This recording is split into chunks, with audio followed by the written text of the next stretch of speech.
Welcome everyone. We're very glad you can be here with us today. Really happy to see people still coming in, joining us from the waiting room. And first, little plug, that was actually my friend Rafi when I lived in Lebanon. That's a concert from him. He was my colleague, friend, and even office mate. So Rafi Shillingirian, if you give him a little plug. But welcome to Debriefing Palestine with Jonathan Kuttab, the Executive Director of FOSNA, Friends of Sabeel North America, my boss. And he is, just if you don't know, Jonathan is the Executive Director, of course, of FOSNA. He's an international human rights attorney, co-founder of Al Haq, and co-founder also of Nonviolence International. And he's going to be sharing about lessons learned and things that you need to know from his recent trip to the Holy Land, but he can tell you all about that. I would like also to send a special thank you to our dear friends with Nonviolence International who helped partner with us on Jonathan's trip to the Holy Land. And so a very deep thank you to them as well, Nonviolence International. And we didn't really advertise it as such, but this is in many ways kind of a part one of a two-part series. And the next one will be March 28th at 10:30 a.m. Eastern Time, The Crisis of Apartheid with Jonathan Kuttab and Muhammad Abu Nimr. So two very accomplished advocates, peace builders, and being an amazing conversation, I believe. So that will be on March 28th at 10:30 a.m. And so look for that, look for the information for that. That will be, in a sense, part two of what you're getting today, part one. So we hope to see you all there. As we move forward, a little bit of housekeeping. Just a reminder, the session is being recorded, so plan accordingly. Everyone has different sensitivities with regards to being recorded. So with whether it's your screen being on or off or your name being in the little Zoom box, take that into account. There will be a question and answer period towards the end. And so we're going to ask you, when you have questions, utilize the chat function and just write them in there. And we will take that and can then ask Jonathan later. So first, Jonathan will present, then we will have a small interview with Jonathan, and then we'll open it up for questions and answer.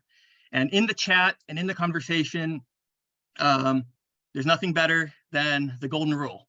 In everything, do to others as you would have them do to you, for this is the law and the prophets.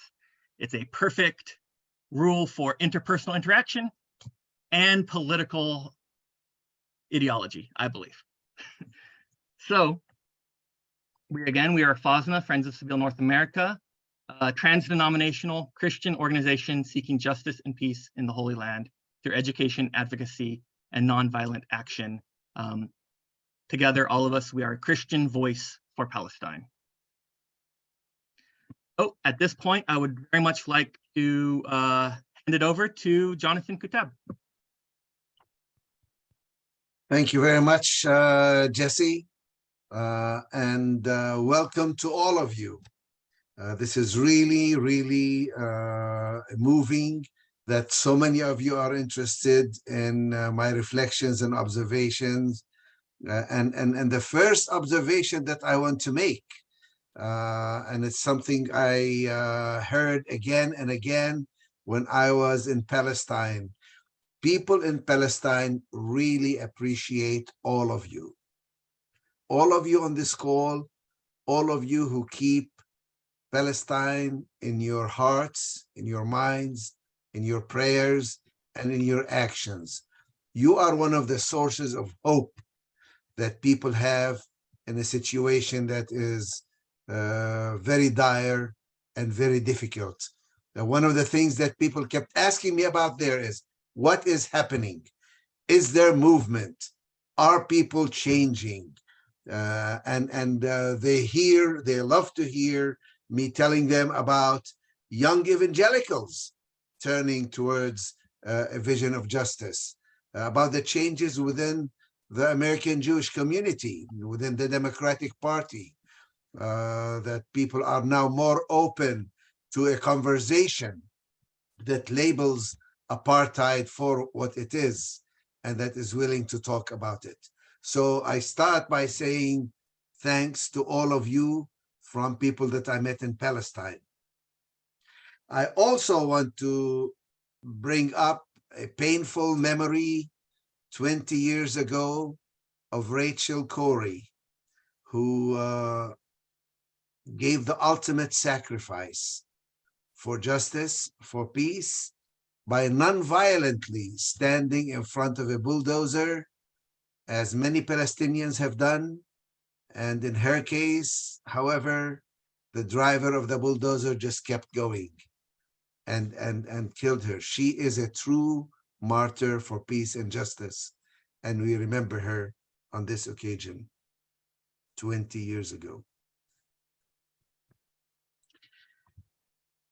The time I spent in Palestine, Israel, was a very intense and difficult and painful time for me.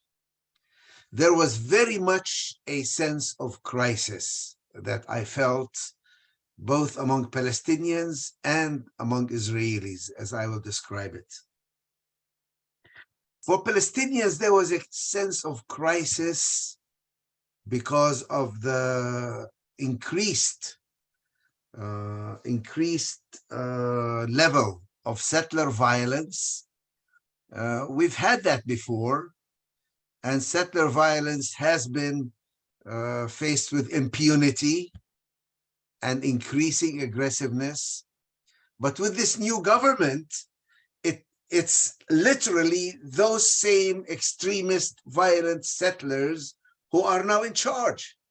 They are part of the government, and they are in those parts of the government that is most in charge of the lives of the Palestinians, both inside Israel. The Minister of Police is now Amos Ben-Gvir, and in the West Bank, where both Ben-Gvir and Smotrich openly talk about a second Nakba, openly talk about doing more violence to the Palestinians and total denial of their rights. So there is a great feeling of insecurity, a great feeling that there is a need for some kind of international protection.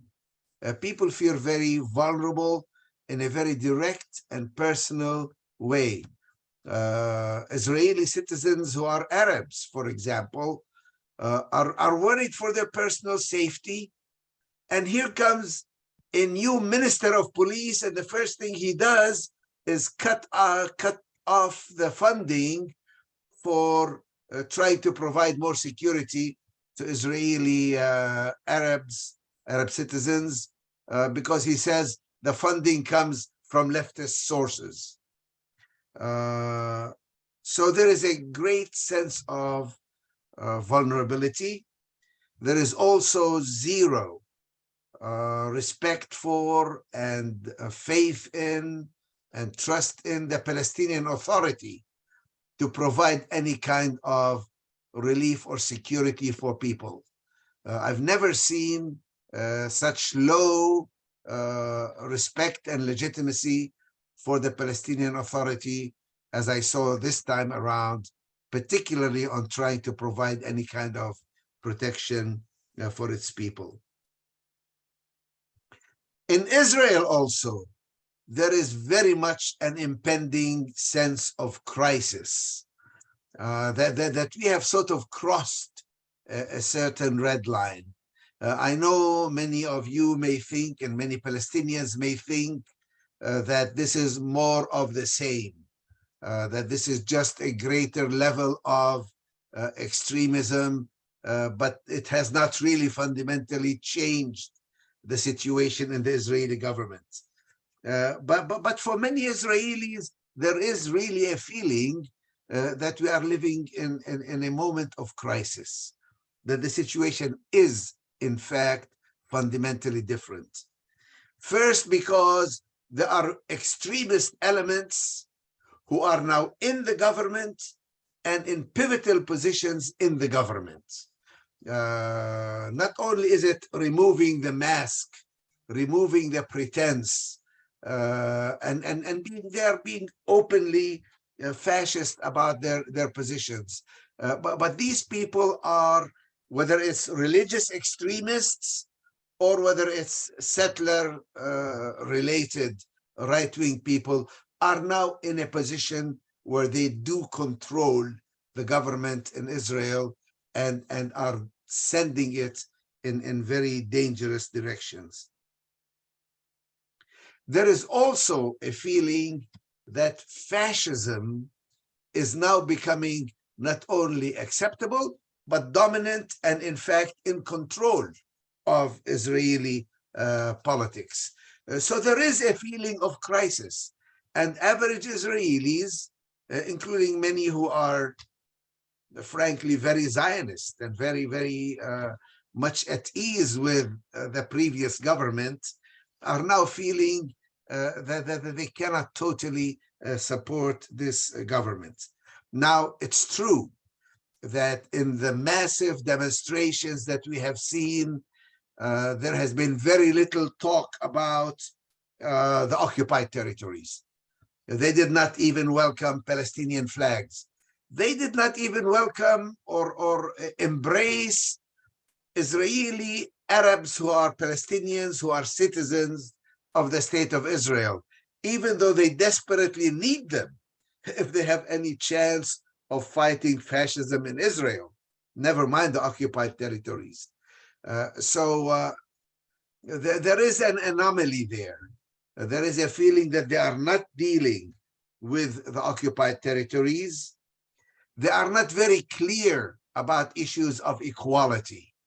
They talk about democracy, but one gets the feeling that they are more concerned with democracy between and among Jewish citizens of Israel rather than equality for all the citizens.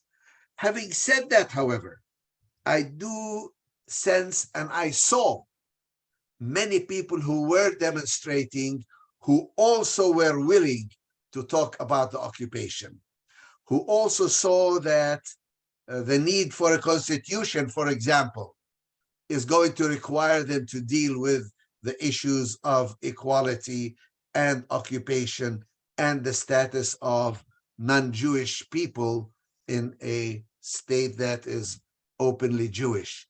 Also, the very nature of the Jewishness of the state is now very much being debated in Israel. So there is hope there that issues which were pushed under the rug for a long time are now slowly beginning to rise to the surface in Israel.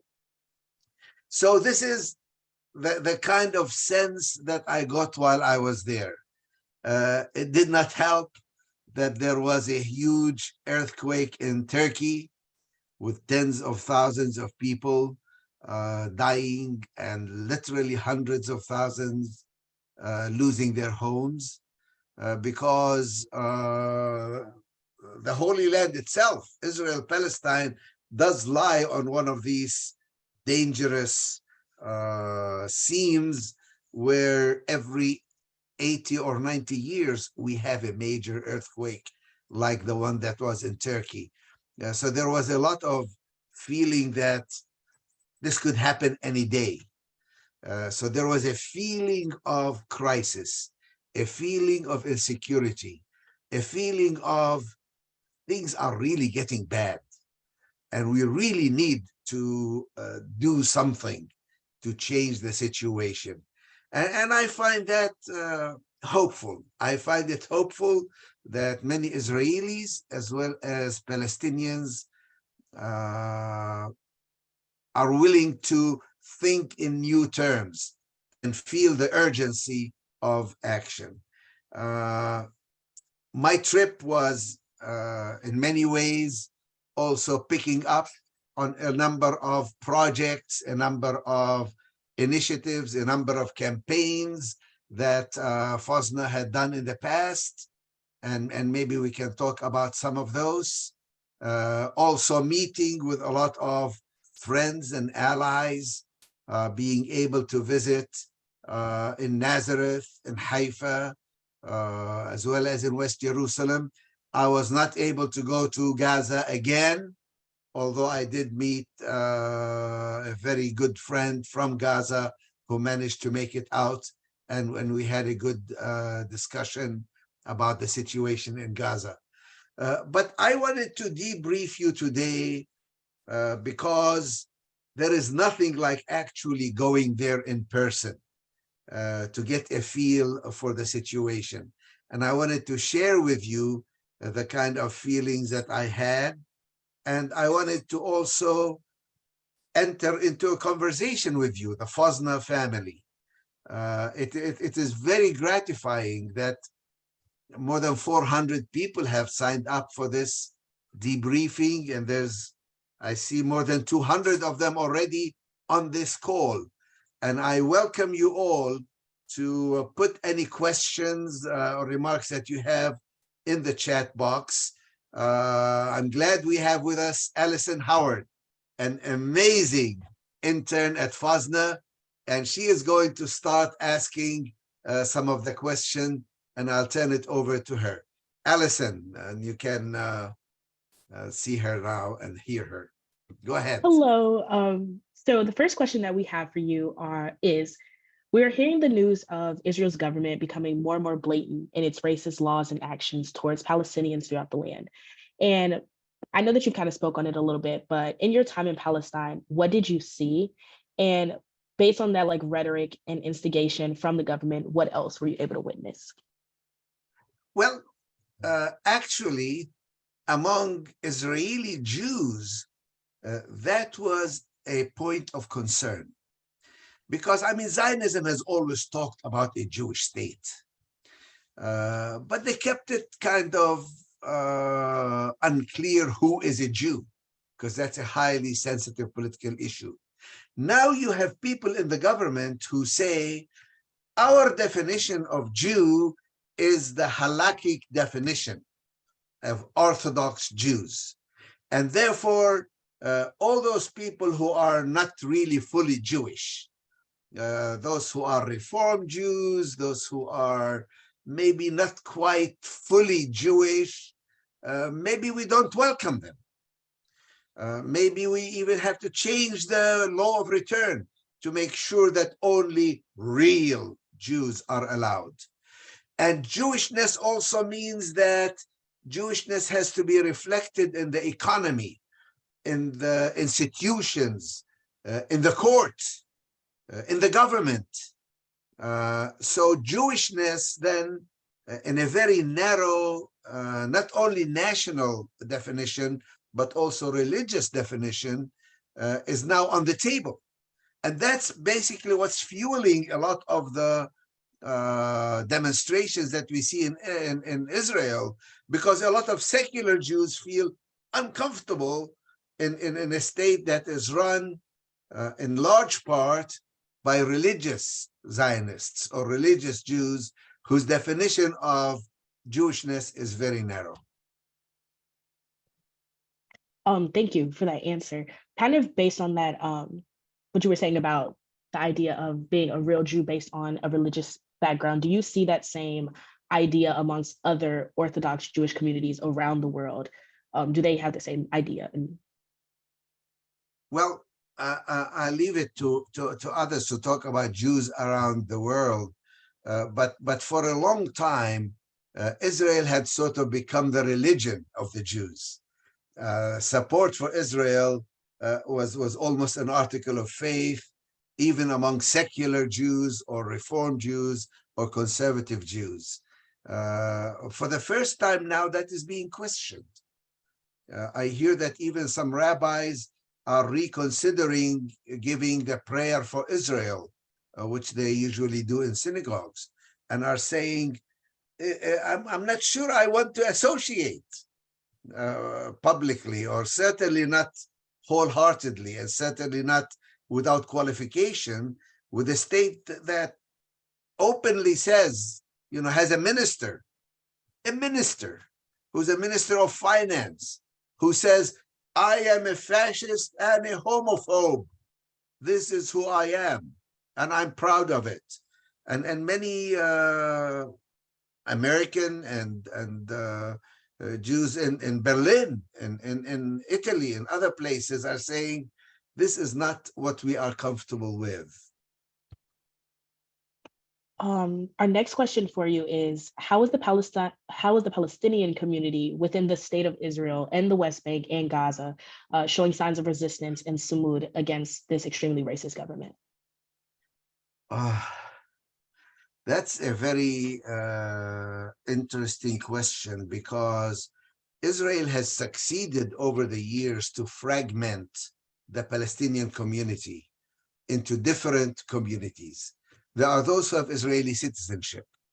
Their concerns are more with issues of equality, with personal safety, because of a rise in organized crime, which is taking lives, 1 or 2 lives every week, and the government is doing nothing about it. Then there are those who are in Gaza who are under siege. They want the siege lifted. They want the blockade lifted. They want the freedom to be able to even move. They want electricity more than 4 hours or 6 hours a day. They want clean water. They want some very basic stuff. They want to be able to move in and out of Gaza and bring goods in and out of Gaza without permission from the Israelis. There are people in East Jerusalem, again, whose concerns are a little different, and those who are in the West Bank, whose concerns are a little bit different. But they are all united in that they are clear about their identity as Palestinians, and they are worried that this new government is being more openly fascist in its repressive policies against them all. And so they come up with different ways of resisting. I am sorry to say that more and more, especially among the young, are seriously thinking about armed resistance in a way that they haven't talked about it for a long time. I say I am sorry, because even though Palestinians have the right to resist, it is not very helpful, and it's even counterproductive, and it provides an excuse for Israel to be even harsher and harsher against them. I personally, and Fazna, is very strongly in favor of non-violent resistance, of finding new ways to fight for justice and equality and freedom that doesn't require us to kill other people. Thank you. We had a follow-up question from the chat, and it was, what do you think about the current state of Palestinian leadership in this crisis, and are there talks with Israeli liberals? Palestinian leadership today is non-existent. The Palestinian Authority, at best, is corrupt and inefficient and out of touch with its own people, at best. At worst, it's part of the problem. It is, in fact, acting on behalf of the Israeli occupation to suppress its own people. I can almost say the same for Hamas leadership in Gaza also. Implicitly, their job is to keep their people quiet. Every once in a while, they shoot some of these rockets, but by and large, they are not very effective in leading the Palestinians towards freedom any more than the Palestinian Authority is. So when I think about the Palestinian leadership today, I feel a sense of despair. They are not up to the challenge. We need a new leadership, but they're not even allowing new elections. So without new elections, how are we going to get new leadership? And if new leadership, when Mahmoud Abbas departs this life, is going to be a fight between different factions within Fatah, and maybe even armed fight between them, for succession to leadership. This is not what we want. We want democracy. We want elections. We want a leadership that really is responsive to its own people and is capable. I mean, it is hard enough for Palestinians as it is to be without really an effective leadership that has a vision, that is sacrificial rather than looking to its own interests, that is honest and not corrupt, that is open to new ideas, to a new future for its people as well as for the Israelis. Unfortunately, I cannot claim that we have such a leadership in place right now. We have another question from the chat that I feel leads into this one, and it is, what does Palestinian liberation look like when the Israeli government does not acknowledge any wrongdoing and no organization exists to issue sanctions? And Israel just does whatever it wants to Palestinians with total impunity. Well, this is a real question, because liberation requires struggle. Liberation doesn't come as a gift from above. Nobody gives you freedom. You have to struggle and to fight for freedom. Right now, our oppressors are very, very powerful, and they are supported by many governments in the Western world. I think that may be changing slowly, but it's still going to be a long uphill struggle, and we need allies and we need friends, including friends among the oppressor society, including Israelis and including a lot of people of conscience throughout the world. Liberation needs to be a positive thing. It is not substituting your own dictator for a foreign dictator. It means freedom, it means democracy, it means openness, it means the ability to move, literally, to be able to travel in and out, to have the freedom and the security, recognition of your rights, recognition of your humanity. You know, I was, if any of you have followed some of my comments and reflections, which I was sending while I was in Palestine, I mentioned that probably the most political reflection I made was to describe washing this dog that Sami Awad's daughters had, to give him a bath, and the simple human aspects of Palestinian life is the most powerful, dynamic political message that we have, that we are human beings, equal to everyone else. We are God's children, not less than anybody else. To break through that barrier of superiority and to break through that, to say we are equal and equally human. Now, we have families, we have children, we have pets, we have dogs that need to take a bath every once in a while. This is the most, I think, dramatic and the most radical thing that we can say, that we are God's children and that God loves us and that he loves us equally. To follow up with that, I know you touched base on like the washing of the dog and the humanization of Palestinian people. So where are they finding their hope in this time? That's a very good question. Sometimes I wonder myself where I can find hope.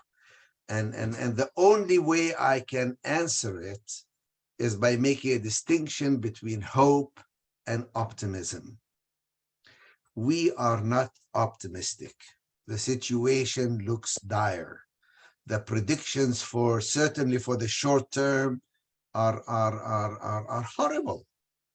Our situation is very, very difficult, and we don't expect it to change quickly soon. We don't see where the change is going to come from. But we have hope. And hope is a spiritual quality. And I say that not only as a Christian, but I've seen that hope among Muslims also, who, when their homes are destroyed, they lift their eyes up to heaven. They expect God to provide them with justice. They don't expect much from their own leaders, for sure. They don't expect much from the international community that has not helped us much. They don't expect much from the Arab world, for sure, or from the United Nations, but they do believe in God. And they believe that God is a just God, and that sooner or later things will change. That this kind of oppression, this kind of evil, this kind of dehumanization is not going to last forever. I know every once in a while I say, what makes you think that? Why would you think that? Things are even getting worse in many ways for us on a daily basis. And as this person who asked the question suggested, there is a sense of impunity. They're getting away with it. Literally, they're getting away with murder that is documented and videotaped, and everybody can see it. The murder of many Palestinians. Take Shireen Abu Akleh. That was just literally murdered by an Israeli sniper. And there have been very clear video evidence that was examined and that was done by the New York Times and the Washington Post and everybody else, consulting with experts, and it's murder, and they're getting away with it. So in many ways you say, where is the hope? Where is the hope? And my only answer has to be a spiritual one. Our hope is in God. But it's not an otherworldly hope. It's a hope based on our reading of history. We see in history. It's based on our understanding of human nature. Human nature will not tolerate this kind of oppression forever. Apartheid today is an international crime, and people can and will be prosecuted for it. In many ways, what is happening in Israel, the more blatant forms of fascism, and the more open, they were going to pass a law in the Knesset. They actually proposed a law saying that soldiers and settlers should have impunity. They should not be tried for basically crimes against humanity. Now, the previous government would have said, that's a stupid law, don't pass the law. You can still go and kill people, but you shouldn't have a law that says I can do it with impunity, because that exposes us to responsibility and liability in an international tribunal. That's one of the arguments that are being made against the judicial reforms in Israel, is that it's going to make it harder for us to defend ourselves in front of an international tribunal. But I say that God, history, the international community eventually is going to have an impact, and there will be justice for the Palestinian people. It may take some time. We don't know when or how it's going to happen, but it will happen. Palestine will be free. Thank you so much for that. I know in recent news, we've seen an increase in settler violence against Palestinians. And the question asks, did you get the chance to visit the Palestinian villages attacked by settlers? And I apologize for any mispronunciation of the neighborhood, such as Huara. And what was the Huara, thank you. And what was the reaction and response when this happened? Well, I did not get to go up to Huara because they kept it under curfew after the events took place. Some Israeli Peace activists wanted to go in and they were not allowed. But the settlers did go in again and again and continue to go into Huwara. 1 week after the event, they went there and they had a dance with the soldiers in the middle of the town. It is really horrible. But I've seen in other villages and other places where Palestinians have been attacked. I visited a number of places where Palestinians have been attacked, and it's the same everywhere. You get the feeling of, where is the PA? They're supposed to have 70, 80,000 trained security personnel. All their job is to defend the settlers and to defend the Israelis, not to defend their own people.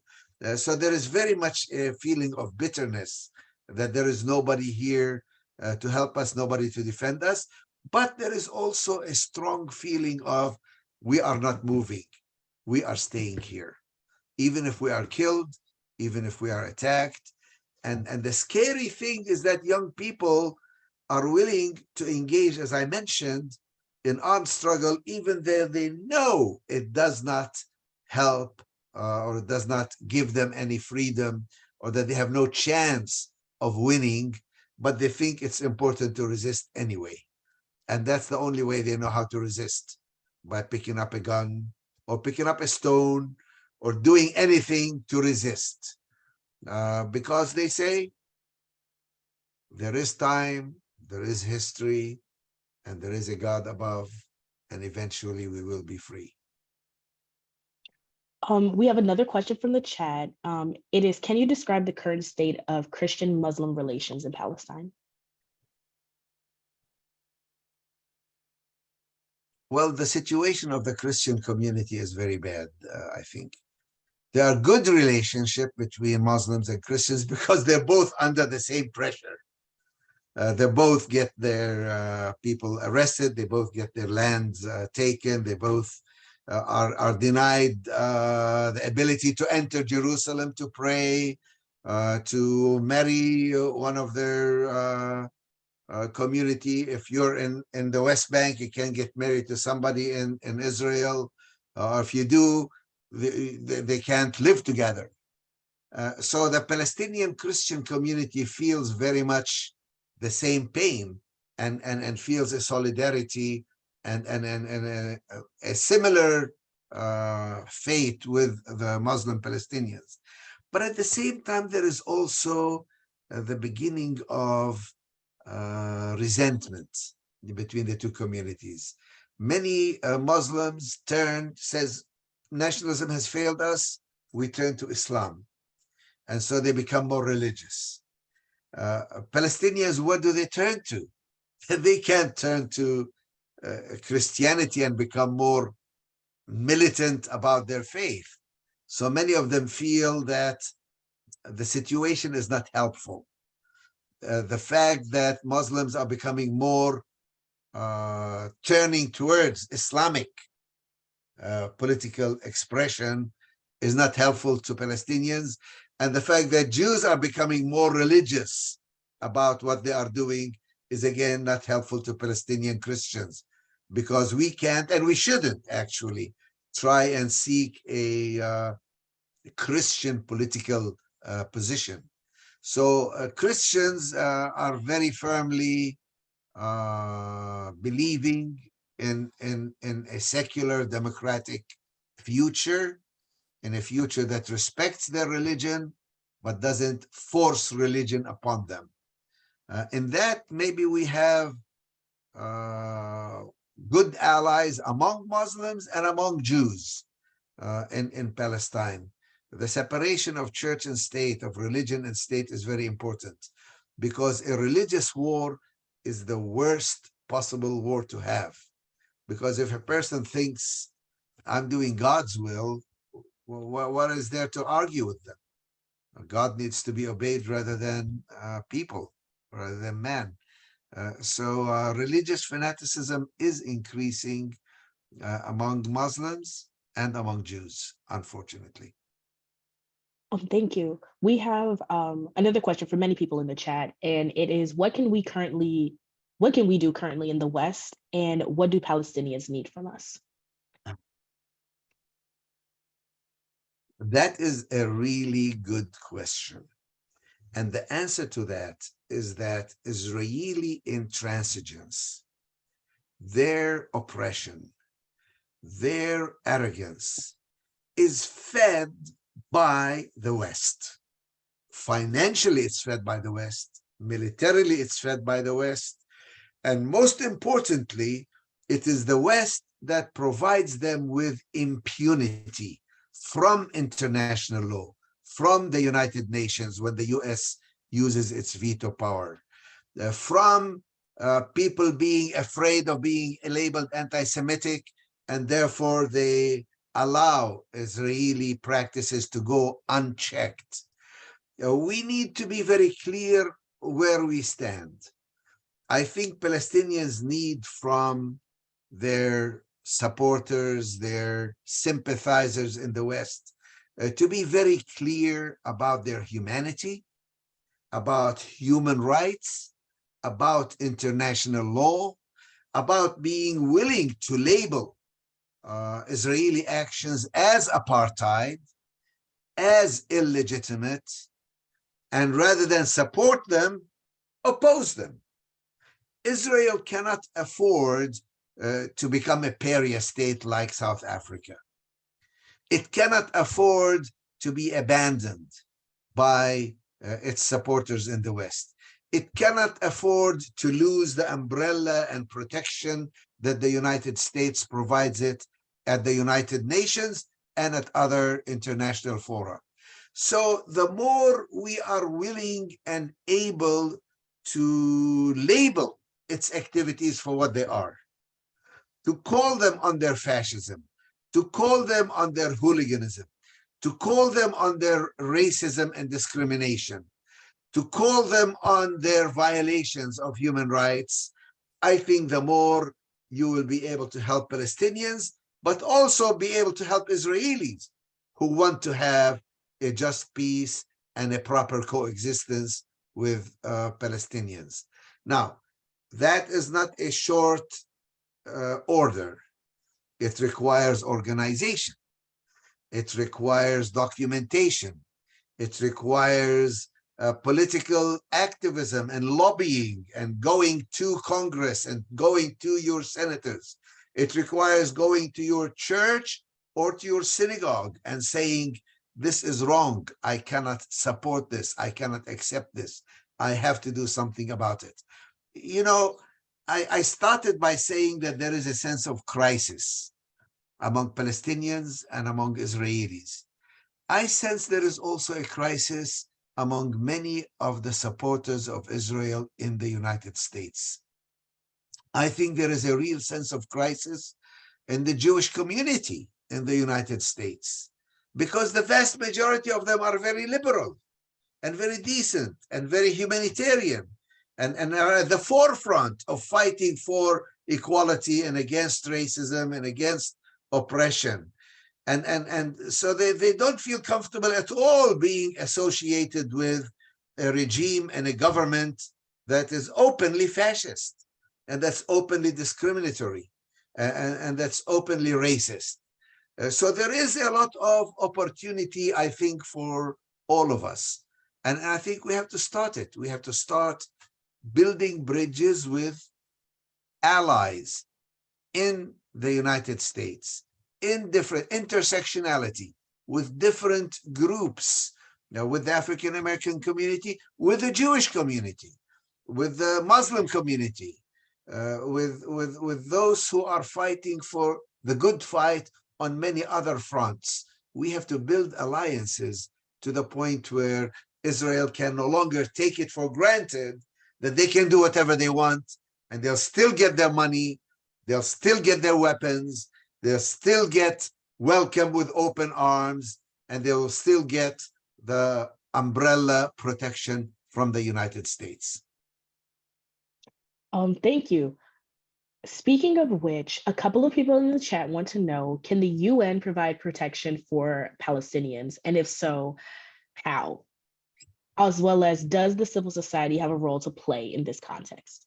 Well, the United Nations can provide a protection The structure of the United Nations, however, requires that that protection be voted by the Security Council under Chapter 7 of its charter. And in the Security Council, as we all know, the United States will cast a veto against anything that Israel does not like. So the United Nations is not going to be able, although we would love to have the United Nations provide protection, and in the end, it may have to, but we have the obstacle of a US veto to contend with, and it's civil society that has a major role. When its own governments don't do something, civil society calls its own government to task, calls the corporations to task through BDS, boycotts, divestments, and sanctions. We saw how quickly people were willing to sanction and boycott Russia over the Ukraine. We even saw Jewish organization boycotting and divesting from Israel over the recent judicial reforms. So these are all tools that civil society has that it can use in favor of justice and in favor of a better solution. Thank you. Specifically for FOSNA, what does /can FOSNA do about the influential Christian evangelical support for Israel, and where does FOSNA stand on this problem?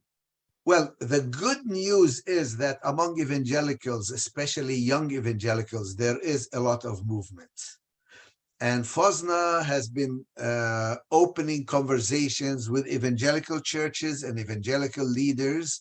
And we are joining with Churches for Middle East Peace and a new organization called NIMI, Network of Evangelicals for Middle East Peace. So we try to work with evangelicals to foster peace and justice. This is definitely part of what FOSNA does. Thank you.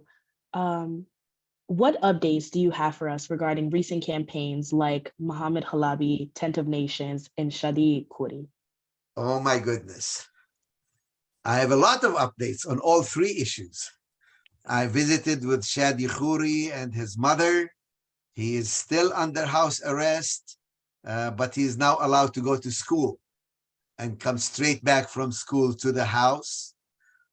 He is going to be tried, believe it or not. The only evidence against him is that another person who was arrested at the same time mentioned in his affidavit, in his confession, in his forced confession, that Shadi was banging on a car, one of the settler cars. Nothing else. He's not even being accused of throwing stones or doing anything. But he's been now under house arrest for over 6 months, and eventually he will be tried, and we will see what happens with him. Halabi, after 6 long years, over 130 court sessions, has been sentenced in a bizarre case that violates everything that we know about law, and sentenced to 12 years. He is now under appeal, and there are very big restrictions on what his lawyers can say, but he's told me a lot of stuff that his lawyer couldn't tell me, and I have shared some of that stuff with people who are working on the campaign for Halabi. So there is some movement on that score as well.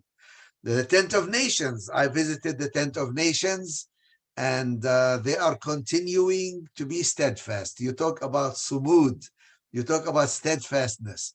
Here's a family that is hanging on to its land and its property, refusing to be hateful, insisting on a message of peace for everyone and of nonviolence, and they are still resisting in different ways. Thank you. In the last few minutes before we have to leave, for those who aren't familiar with your book, Beyond the Two-State Solution, could you give a brief overview of your thoughts on one, the state versus two states, and then what you think a viable solution is as of now? Well, that is going to be the major topic of the event that I am holding with Nonviolence International. Because my book, Beyond the Two-State Solution, was distributed in Arabic and in Hebrew. And one of the things I did on my tour was meet with Jewish people as well as Palestinian people to discuss the book.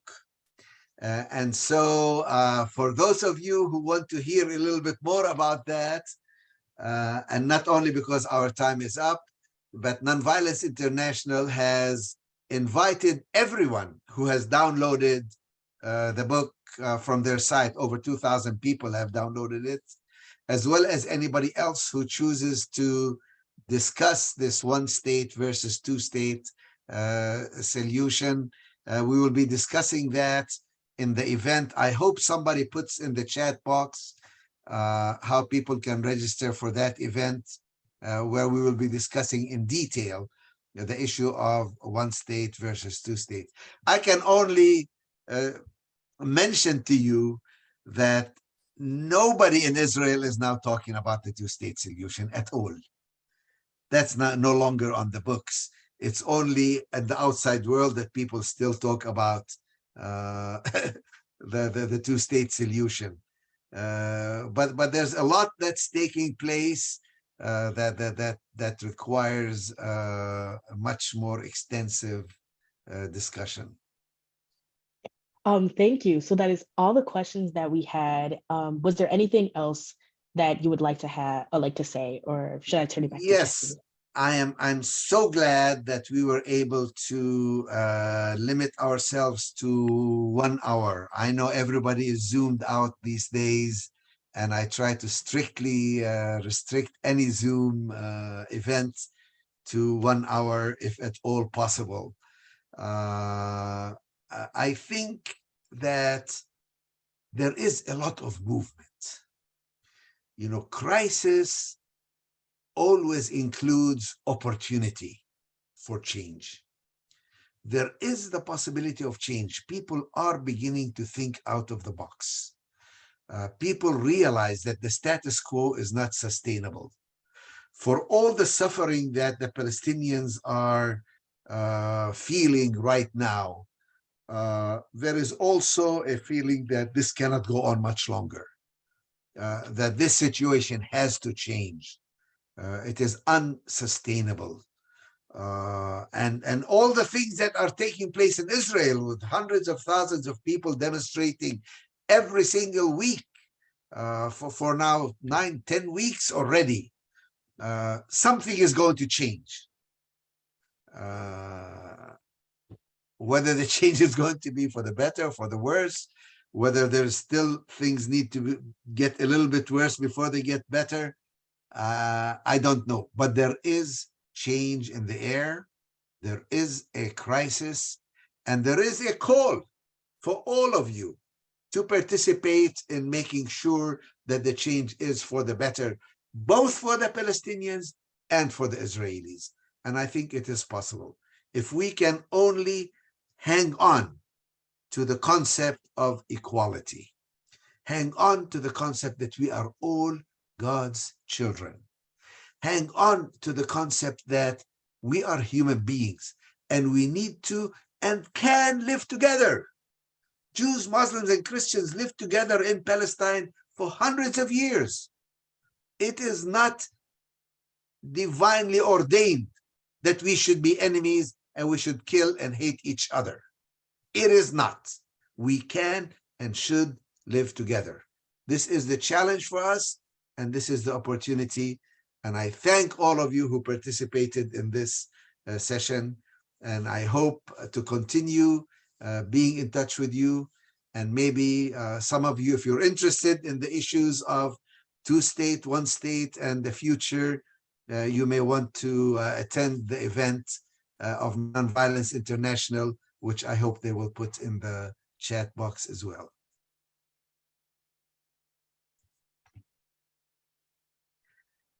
Jesse?